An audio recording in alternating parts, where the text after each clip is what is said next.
Hi everybody and welcome to the Property AI Report. This is your mostly weekly digest of all things property and AI, brought to you by me, Mal McCallion, and my good friend and co-host Matt Goddard. Matt, how are you? Welcome home. Buenos dias, Malcolm. I'm very well. How are you? How was Barbados?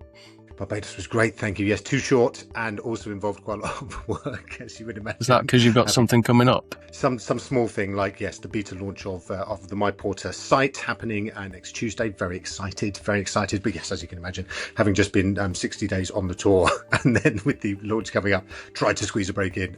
And yes, it was amazing. It was wonderful, beautiful, all that sort of stuff. But also, yes, as you can imagine, involved a little bit of work as well. What about you? How was Lanzarote? We got buffeted by Storm Therese, but I still managed to watch a couple of football matches on our wedding anniversary, which is always good fun. And I actually had my own anniversary of my birth during the course of the time off. So it was full on celebration, including obviously Everton beating Chelsea 3-0. Many happy returns on all of those things.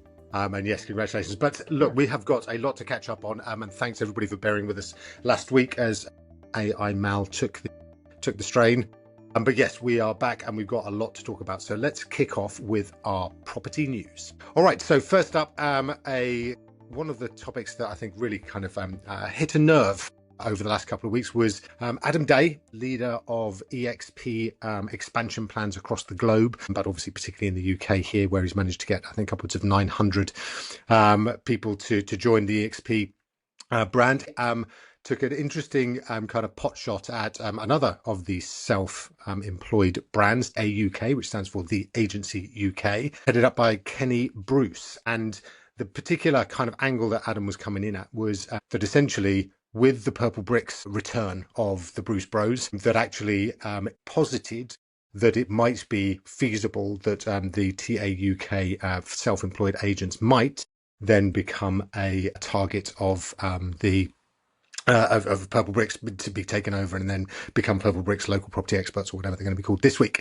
So it struck a nerve. Kenny Bruce then replied on LinkedIn very kind of angrily, I think is probably the best way of describing it, saying this is all nonsense, blah, blah, blah. But I just thought it was really quite an interesting kind of provocation that then got, I'm sure, what was the required result from when Adam Day set out, which was to try and poke the bear and see if he could get a reaction. And he did, didn't he? It certainly seemed to be, didn't it? It's the sort of thing that we're used to seeing from the AI giants when we talk about it in the tech section, where they have very public spats on Twitter or X, and instead we got it on LinkedIn, didn't we? And my thought on this is more a case of, well, Adam's proposed that TAUK gets folded into Purple Bricks, which fully expect is going to be the case, right? It's more a case of, do Purple Bricks evolve their business further from the local experts and actually take on more of the self-employed model from the likes of TAUK and EXP, rather than the model they've had for so long, and just see an evolution where everything sort of comes together like that. It is interesting, isn't it? So yeah, I think Kenny was very adamant that absolutely not, TAUK is going to remain separate. And I think actually that was part of what Adam Day was trying to get out of him, was some strategic kind of indicator of where that business is going. And he absolutely got chapter and verse on nothing is changing, which I do think is almost like a hostage to fortune going forwards, because if anything slightly changes, then Adam Day has this thing to go back to say, I told you things were going to change and now it's changed. So I think that's a really dangerous kind of thing to have put out there. But yes, it is interesting, absolutely, from the Purple Bricks point of view, that there is an argument that says, actually they were kind of pioneers for much of the sort of self-employed type model. They kind of had that they had all their local property experts were self-employed, but under this particular brand, and yeah, I think they got into big trouble, didn't they? Like from this, what is it? So the self-employed kind of rules about you can't work for just one company, and then you're like notionally IR 35 or whatever it is. 35, yeah, exactly. So they had big problems with that. Then they had to employ everybody, which cost them a bunch of cash. But then the EXP and others have now come in with a model that does fulfil that IR 35 rules and allows people to be to be self-employed underneath one particular umbrella. So I think that it is interesting because almost like, are they going to go back to the future, as you say? Actually, are they going to do some self-employed models? And if they are, then actually is that going to compete with TAUK? And then how does that all kind of ship together? And I think that was kind of what Dave was driving at. And I think, again, it got the appropriate, or the response that he was hoping for, in terms of some, a really sort of robust, furious denial that basically said, no, this is absolutely not what we're going to do. Never, never, never, never. Brands that TAUK will stay, etc. But yeah, it's hard to see that Kenny Bruce's involvement in Purple Bricks is not at the very minimum going to compete with TAUK, right? Yes. It's also a very canny recruitment drive from Adam Day, isn't it? If anyone who is a bit twitchy at TAUK thinking maybe I should be jumping over and following that suit. Could you see Purple Bricks going all the way to, I don't know if TAUK have it, but that whole revenue share scheme that EXP have got, that if I introduce people, I continue getting a cut of your rev going forward. Yeah. Could you see them moving to that sort of model? Genuinely, I mean, obviously, the XP Adam Day has proven that it can work. That people recruiting people is a really good and proven method of building out business and building it out fast. You know, and they do it over in the States as well, and in all the other locations. I think Adam was in India recently as well. So I think that there's a lot going on with that particular side of things. But yes, I think for Purple Bricks, which kind of got the clean slate right now, right? It's basically like it hasn't got a business model that works. Obviously, it's losing 30 million plus per year. It's only been propped up by its shareholders at the moment, which seems to be Sir Charles Dunstan. And yeah, the most recent accounts say that that there is a real risk of it failing, actually, and the only thing keeping it going is shareholder cash. So to get the Bruce brothers in to then kind of basically start again, and I think that there is a real sort of, there's been a lot of talk about what happened with the boom in technology as well, where, essentially Michael Bruce, who's the Kenny Bruce's brother, has got this business called My Bespoke Room that arrived around the same time as Boomin was about to go, and he has been told by the administrator of Boomin that he has to pay £60,000 on top for that technology. So again, there's some moving parts in Purple Bricks. It's going to be interesting to see what they actually flesh out. But yeah, they're going to need a lot more investment, I would suggest. And I don't know if Dunstan's got as deep pockets as the 197 million that they managed to spend last time out. But I guess it kind of remains to be seen where it all ends up this time. I don't actually know. I know you just summarised it all very nicely, but TAUK, do they follow the same multi-level marketing approach that EXP have got with that sort of side? I don't know, actually. Right. I don't think so. I think it would have been more shouted about. But no, I don't think so. I think I don't even know how many they've got. I think is it just about 100, something like that? I think I'm not sure. But yeah, they took over another business, which was very similar named, wasn't it? Yes, it was. Chris Buckler's one. Yeah, exactly. Yeah. Which, again, some really good people in there as well.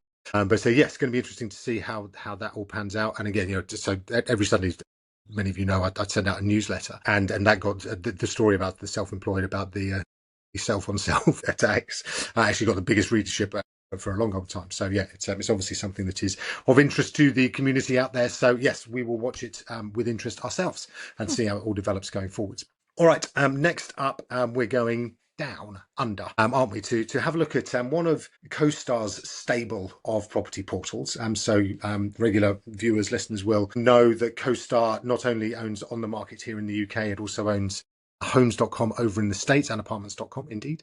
But also it owns Domain in Australia, which it bought for $1.8 billion last year. Now, word is coming out, I think, just over this weekend that essentially it is laying off some staff, right, Matt? That's it. So it sort of follows in line with what we've seen over here with On the Market as well. So Domain, I've used a sort of association before that. I've always thought of Domain more like our version of Zoopla, where they invested heavily in technology companies, where Zoopla bought the likes of Alto and Dupix and other associated prop techs. Domain always had that, and one of the announcements quite early on was that they were going to very much focus in on the portal business. And this headcount and redundancies sort of follows on from that. So it's focused on redundancies in the technology section, across strategy, in other areas that aren't directly associated to the portal. But then on the flip of that, they said they are going to be making and recruiting roles, but more aligned with the vision of the CoStar approach rather than where Domain had been playing before. So I think that only broke over the last couple of days from AIM Group, didn't it? So it's not actually hit any of the real estate press down in Australia in terms of Elite Agent or REB, but it's sort of the expectation, as we saw here with On the Market, is to very much streamline the business and focus in on the goals that we know that they want to follow. Yeah, and it is interesting. I think one of the quotes from them was that actually they will end up with more people in the end, but they are letting go a number of staff, as you say, sort of associated with some of the historic projects and processes and businesses that they've been involved with. You're absolutely right. Over here with On the Market, they immediately kind of killed TechLet, which I know from a lot of agents was really quite painful. And I always found it really baffling that they didn't just sell TechLet to somebody, because a load of agents, it really wound up a load of agents who obviously you've got your CRM system out there and suddenly it just disappears. That's a real problem and painful. So yeah, they didn't allow people to kind of move on to somewhere else. They just killed it. But in this case, I think they are actually selling it, aren't they? They are, yeah. There's a lot of technology being sold off, and there's a lot of bidders in for it as well, because they had Campaign Track, which is a very solid marketing product for everything from signboards right the way through to digital and print. That became sort of evolved and got rebadged as Rail Hub, so that they're actually selling that off rather than closing it down. But that'd be, I'm trying to think of the equivalent for us as a market. It'd almost be like it's used by as many people as probably Repair and Alto put together. Okay, wow. Yes, and yeah, I think that many businesses will be starting to refocus their kind of their employee count as well, whether they're blaming AI, whether they're blaming takeovers or blaming the market or blaming the war or whatever it is. I think that we're going to see a lot of change coming over the next sort of 6 to 12 months. But yeah, this seems not entirely unexpected, but I'm sure for those affected, it's obviously going to be a bit painful. And as every business sort of rebalances, then I think there's going to be a kind of refocus on the human side. I think relationship builders. A lot of the machine stuff is going to be done by the machines, and we'll talk a little bit about some of those machines in the tech section, because there's lots of them and they are very amazing already. But yes, I think that this move by CoStar / Domain is not unexpected. There is also the kind of cloud hanging over them that they've got these activist investors over in the States attacking the CoStar board for spending too much money on these portals, these residential portals. They want CoStar to divest all of the residential sites, homes.com, On the Market, and Domain, and retrench into just doing their commercial data business, which is what's made them the big bucks all the way along. But Andy Florence, the CEO of CoStar, has doubled down and said that he's going to plow on. But interestingly, the AI that they released a few weeks ago, which we spoke about, as we touched on then, is going. So they've rolled it out in the States right now. They're running it in the States for the rest of this year. They're bringing it Domain in the early part of next year, 2027. So going to Australia, and then once they've done that, 6 to 10 months later, so towards the end of 2027 is when that technology is coming over to On the Market over here. So yeah, they are being careful to the point almost of being slow, I would suggest, to kind of get some of this tech over here. And if I was sitting in On the Market towers, I'd be like, God, bring it over now, because even Rightmove has got like an app on ChatGPT now, which again is just an introduction to their website basically, and just shows you featured properties and things like that. But yeah, it is yes, I think that there's a lot to watch over there. I think Domain is now the kind of clear second priority to CoStar above On the Market, and it's going to be interesting to see how that impacts the portals over here as well. All right, our third story in our property news this week is we've got the new towns locations confirmed by the government finally. There's been a lot of talk, a lot of scaremongering as well about where these new towns are going to be and how terrible it's going to be for the local population and all that sort of stuff. So the ones selected are Thamesford in Bedfordshire, Leeds South Bank in West Yorkshire, Cruise Hill and Chase Park in Greater London, Manchester Victoria North, Thamesmead in Greater London, Brabazon, probably pronounced that terribly, and West Innovation Arc in Gloucestershire, and Milton Keynes, which I know how to pronounce, in Buckinghamshire. So those are the 7. Is it 7? Yeah. But there's been a bunch of others that have kind of been declined for now. But yeah, Matt, new towns, you a fan? I think it's good. Obviously, it's a crack on with them. There was a couple that you picked out there, Leeds South Bank and Manchester Victoria North. These are quite central areas of big major cities that are effectively brownfield sites that you don't even realise that you're pinging past them as you head out on the M62, for example, in Leeds. So to see those homes coming to an area that's already got decent infrastructure has got to be positive. I think the aim is to deliver at least 10,000 homes, but with some more than 40,000. So I think it's good news rather than sort of not having the homes. Yeah, 100%. I can't. I often think that we we downplay the importance of actually building more homes, having more availability, being able to, particularly we work in the property market, right? So having more assets to transact on is beneficial, and it helps people live happier lives. We do have a crisis in terms of people being able to afford homes. Yeah, the more I think absolutely the better. I grew up in and around Stevenage, one of the original new towns back in. I'm trying to remember from my geography lessons. I think it was 1959. 1959, I believe. So yeah, it's that is it's a horrible place. Sorry, Stevenageites. So hopefully they make them a bit better than they did with that, because if you go to Stevenage new town centre right now, it is pretty grim. But yes, and you do feel for the kind of the people who are living there right now. So I know Tempsford in particular has come under a lot of pressure because it's a nice little village just off the A1. I drive past it on the A1 regularly, and yeah, they've now got another a piece of infrastructure coming in, the A428. Obviously, this is really sad, so you can skip through this bit if you really want. But yeah, coming in, so yeah, the Black Cat roundabout. So it's going to be like a whole new sort of east-west kind of link and stuff like that. So I think it's great. I think it's really exciting, and I think that it's going to help more people live happier lives, and I think that is got to be good for everybody. All right, that is our property news this week. Let's move on to our AI and tech news. Well, this is 2 weeks worth that we're going to try and concertina into a relatively short period of time. So let's start with the kind of big stuff, shall we? And that is Anthropic and Claude. So Anthropic's Claude has now released a way of communicating with it. I think it's called Remote, where you can actually essentially direct it from your mobile phone to keep working while you are off doing other stuff.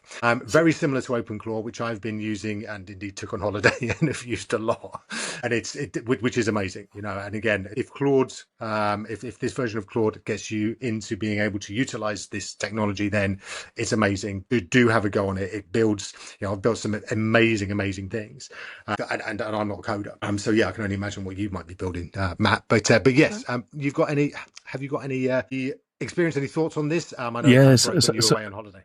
A very, very subtle just set of changes. So Claude Remote actually came out for Claude Code about 4 weeks ago now. So that was where if you're doing coding tasks, you could pick up when Claude Code would say something like, we've got to this point, what would you like me to do next? You could respond to those. Claude Dispatch is for Claude Cowork, and actually works where if you use WhatsApp on your laptop or your desktop and you take a QR code, scan that QR code and it links your WhatsApp mobile to your WhatsApp desktop.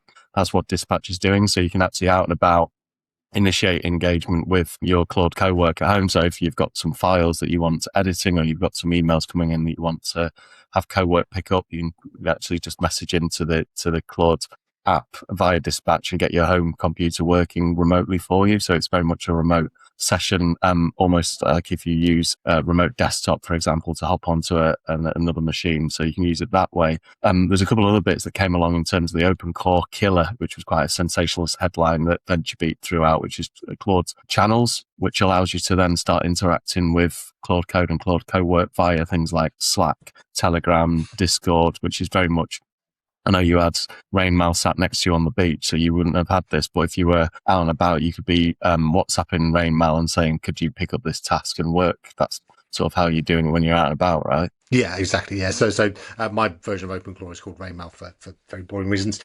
But yes, it's really interesting because that is what OpenClaw does as well. All right. So you can, I can talk to it on WhatsApp and it will chat back to me. It's got its own little personality. It's got like icons that it always uses and things like that. And it's very, very cool. And I can get into some really serious stuff and, things like, AI, help desk support systems and things like that we've spun up. So it's really, really amazing.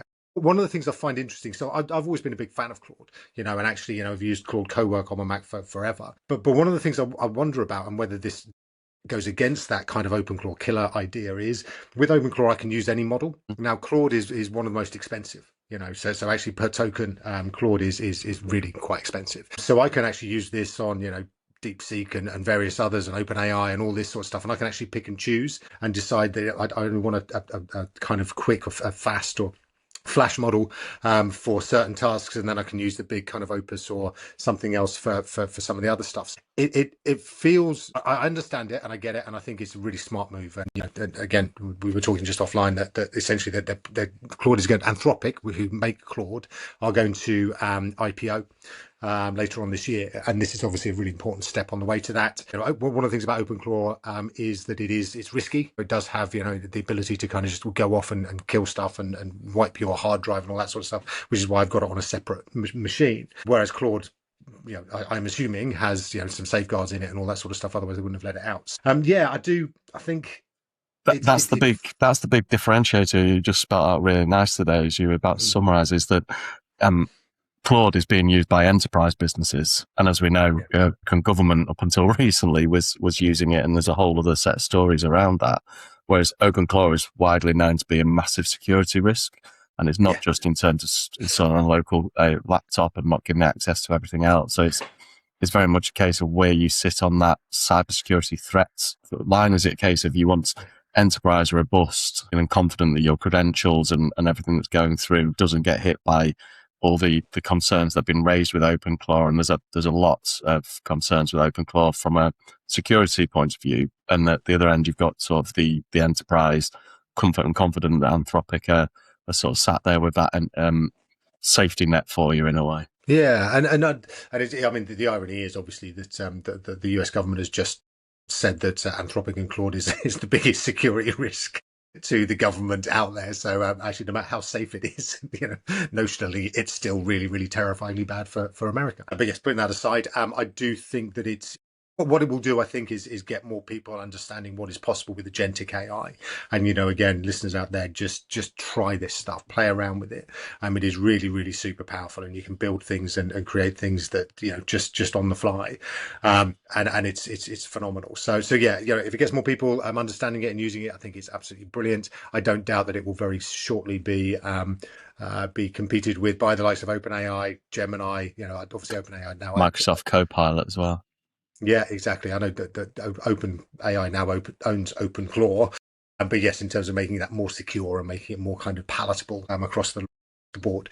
But yes, Anthropic is not sitting still on these particular laurels either. It is also testing something called Mythos, isn't it? This is their new, extremely powerful model it was actually leaked via a blog post that somebody found alongside 3,000 other marketing bits of material that were available openly on the web. So all that conversation we just had about being nice, safe and secure isn't the way that their marketing department obviously works. But we've talked a lot about Apple's marketing department in the past and Apple Intelligence, so we should probably leave that to one side. But this Mythos is looking like the most powerful model they've ever released, to the extent that they're already dialing back based on their concerns about, are we ready for it, and the security implications it could have. Yeah, exactly. Thanks, Paul. And also just making sure that people realise how powerful, but also how expensive it's going to be. Right? Yeah. And again, it seems like every week we're talking about, oh my God, a new most powerful model. The fact that they're calling it something completely different, I think is interesting, and actually they've gone from so the smallest Claude is called Haiku, then they've got Sonnet, then they've got Opus, and now they've got Mythos. So yeah, it's going to be chunky. But why is Mythos a break from the naming convention? You did a bit of research on this, didn't you? This is how seriously we take this show. So in preparation for this, like literally 5 minutes before we came on air, it says in everyday English, Mythos is often just a more literary way of saying a culture's myths or worldview.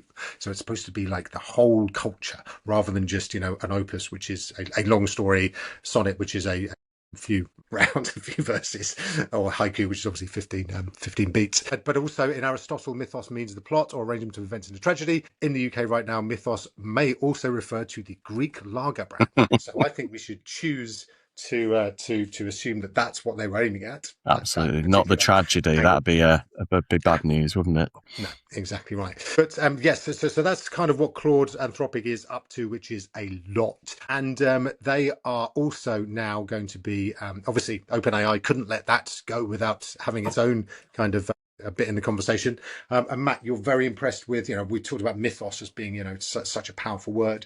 OpenAI has got its own really powerful model, and that's got a name as well, hasn't it? It has, yeah. They've continued their theme of naming the models after train spotting characters, with the latest one being Spud. Spud. From Mythos to Spud. Yeah, so OpenAI is now saying that they have their own. Yes, I'll see you and I'll raise you a spud. Their own model that is, again, enormous and epic and going to be brilliant. But yes, it's coming very soon, apparently. Next 2 weeks. Yeah, so we're going to see this little dance where basically someone will release something and then somebody else will release something else, and then actually, oh no, that's not the big one. Here's something else that's a real big one. Oh, I bluffed you, and all this sort of stuff. So that little dance is coming further down the line next couple of weeks, which obviously we will cover as we go. But yes, OpenAI does talk a lot about things it is going to do, and some of them it then decides not to, doesn't it? Yeah, we've had a running trailer this, haven't we? Operator, feels like we were talking about that almost a year ago, and that sort of disappeared by the wayside. And even just before we did our last pod, or maybe the day after our last pod, there was conversation about Sora, OpenAI's video generation model, being killed off as an app and being so combined into ChatGPT, so as a multimodal model, very similar to the way you've got with Google's Gemini. But actually, now they've ditched it. What? No. 6 months. Sora? 6 months after they launched Sora, it's gone, completely gone. God. And if you remember, they made a big song and dance about a $1 billion deal with Disney as part of Sora. Wound that back. That's been cancelled. So, did they get the billion? Or did they pay the $1 billion? They've handed it back. Handed it back to them. And I think it's like you have a 14-day cooling off period, but in AI it's a little bit longer. But if you think about it though, like jokes aside, the big businesses, because Sora had an API for video generation, the big businesses that built companies around this, and then overnight it's just been terminated. Obviously, this is all following on from OpenAI having their red alert and like focusing in and really sort of simplifying the business model, right? Which I think is sensible to a lot of people who go off chasing everything and then realizing they've probably lost focus. But it really does show them doubling down on that and Spud coming in the next 2 weeks. But there's also been another simplification of what they're going as well after, because there are also another of their side quests was an erotic model or spicy. Is it spicy mode in Grok? I think it probably is. They're now ditching that. I've never used it. I've never used it. So. Is that not the one you used for last week's pod? No, it was not. Do you think it was spicy? Anyway, so yeah, no, I think the absolutely what you were saying there about focus is the big problem with OpenAI. They have basically kind of been shooting guns all over the place and hoping that something is going to hit. And now they're kind of realizing that actually the discipline that, if you look at Anthropic, it's basically just like really kind of iron focus on enterprise. How do we get into enterprise? How do we charge more per token? How do we get locked into these places? Obviously, that's been thrown a little bit out by the fight they've had with the US government and the Pentagon and stuff. But they're pretty focused, absolutely direct on this is what we want to do. This is how we're going to make our money. Whereas OpenAI has been kind of like flailing around and throwing stuff everywhere. So yeah, I like you, I think Sora is huge. It's something, as you say, a lot of businesses have kind of started to build upon. There was absolutely no indication whatsoever, as you say, like 3 weeks ago, they were still talking about, baking it directly into ChatGPT and making it kind of into this multimodal, which makes sense and is the thing to compete with Gemini. But if they, for whatever reason, haven't been able to do that, and Sora itself has had this weird sort of life where it started out, when they first showed the demos, this was before anybody else had really got video down, and it was insanely good. Coming in the time when all the Will Smith eating pasta kind of things were still really, really bad, and it was just phenomenal. But then it took them like 8 months, 10 months to actually bring it out. By which time Google had got one of theirs out. There were other ones like that were coming through from Kling and various other places. Yeah, and it was just So they fell behind there. Then they launched Sora 2, which was the app, the social media thing, which again went mental. Everybody went nuts for it, and it was great fun, and everybody could remix other things and stuff like that. Then they did the deal with Disney, and now it's just gone. So yeah, I think it's really, I think it does shake one's faith in whether it's worth building on top of OpenAI, really. Do you know what I mean? Because they might close down some stuff tomorrow, whereas some of the ones that are much more focused and take much more care and perhaps are much more trustworthy, like Google and indeed Anthropic, you can kind of see, it's probably better to build on that. But I do think the big winners of all of this is Google, because they're watching Anthropic get attacked by the government. They're watching OpenAI shoot themselves in the foot periodically. And, even with Spud and Mythos coming, I imagine that Google's just sitting there stroking their cat and just going, yes, just do whatever you want to do, because we've got something really, really big coming as well. And they just drop them out as they come down. It's like small iterations now, as we'll see when we get to total week. Yeah, exactly right. And they've got the distribution networks and all that sort of stuff to just go and smash it up, for sure. All right, that is that's some of our tech news. There's more. Let's move on to Meta and YouTube. So these are two companies. Obviously, YouTube owned by Google or Alphabet, which is the parent company of Google. They have been found in court to have designed addictive products that harmed young people. So this is news from over in the States, that the jury has awarded a particular individual damages of $6 million. With Meta to pay 70% of that and YouTube to pay the remainder. It was a 6-week trial, took place in LA, and it got everybody out. You know, Mark Zuckerberg was there and various others. There were whistleblowers, basically saying, and it's kind of got resonance. You know, in the 90s when the tobacco firms were being hauled in, and proof was shown that they actually knew that their products were addictive and bad for you.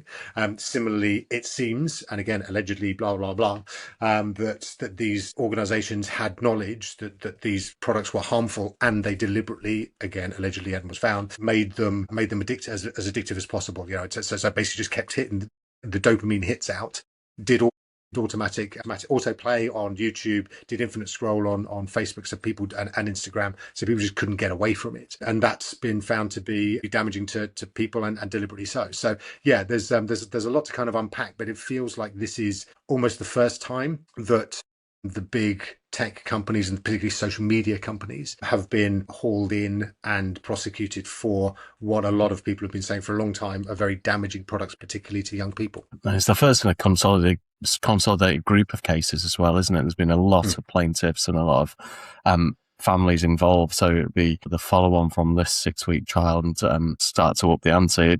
Reading it, and this sounds a bit perverse in a way, is it sort of made me think of the companies that are coming after Rightmove and with their cases, because it's one or two people, but with this is a volume of people taking the social media companies to court, isn't there? Yeah, exactly. That kind of class action sort of idea. Yeah, as you say, you know, it does kind of there are features here, there are tactics here that are being copied over here to go after Rightmove, and it's going to be interesting to see how obviously all of these play out.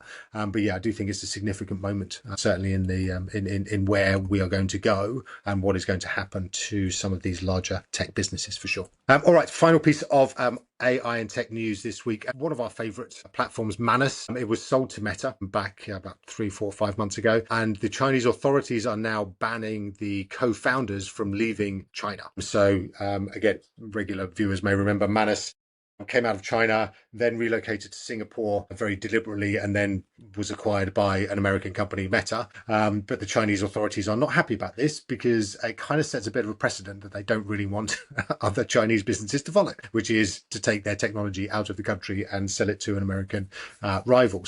Yeah, Matt, any thoughts on this? I know you love Manus. Yeah, so Manus, I'd include this one just because of the fact that we've loved Manus over the last, well, certainly 12 months, haven't we? In the way that it was shipping features that OpenAI were then sort of coming along with maybe 4 or 5 weeks later, almost as if they were following the product lead. But I think the most interesting part about this is that Meta have already started to implement Manus into their product ecosystem, and you start to see from Meta within Manus, and because it's agentic, seeing that Manus sized stuff coming into it. So if the Chinese state blocks this and gets them to unwind it all, it's not just unwinding a commercial deal, is it? So there's a lot of technology involved, and I think it's quite subtle the way that they've sort of said that the people aren't arrested, but they're not allowed to leave the country. And so it's a case of, okay, and in the most extreme cases, there was talk allegedly that they might have their earnings from the Meta deal taken off them, and they might be sort of forced to stay in certain places and not allowed to work in certain businesses. It's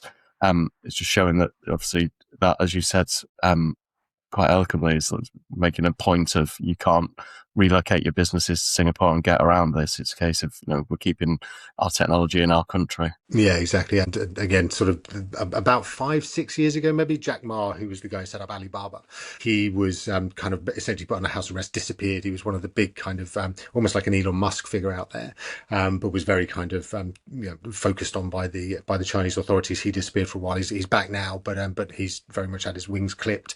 And it'd be interesting to see if this by the Chinese authorities leads to others just making sure that they don't necessarily follow Manus's trail. All right, that is our AI and tech news for this week. Very quickly, let's dive into our tool of the week. Okay, this week, Matt, Google Translate. This is exciting, isn't it? Real-time headphone translations. It is, especially given I'm doing this on my AirPod Pro for version 3, which one of the main reasons people are buying that is to get the Apple Translate coming through. Whereas now Google, in the last couple of days, has launched real-time translations for free with the Google app on both Android and iOS. So you don't need to pay for an expensive pair of headphones in the latest version of the Apple phone. You can get this no matter what phone you're on and what set of headphones you are, and it is real time live translation. So I could been using it down in Lanzarote and conversing with the people who forced me to speak English anyway, in real time for free. What would have been the conversation that you would wanted to have had when you were out in Lanzarote using? Donde hasta los aseos? Excellent, quite. 100% agree. So that is our tool of the week. Go have a play around with that. Amazing. Again, just shows how quickly this technology is moving, how competition is forcing, different technologies into our hands, very quickly and very free. So yeah, go and have a play around with that. All right, that is us. Thank you so much for your patience in waiting for this for 2 weeks, but B, listening in this week. We will be back again next week, probably much more jaded, having had spent a week. It's a big Tuesday for you. Yes, it is. Yes. So we're launching in beta on Tuesday. Very excited about that for my porter. But yes, also there's a bunch of other stuff going on as well. But it's going to be exciting. So listen, thanks everybody for listening. Thanks Matt for being there as ever. And we will catch up with you again in a few days' time. Take care, everyone.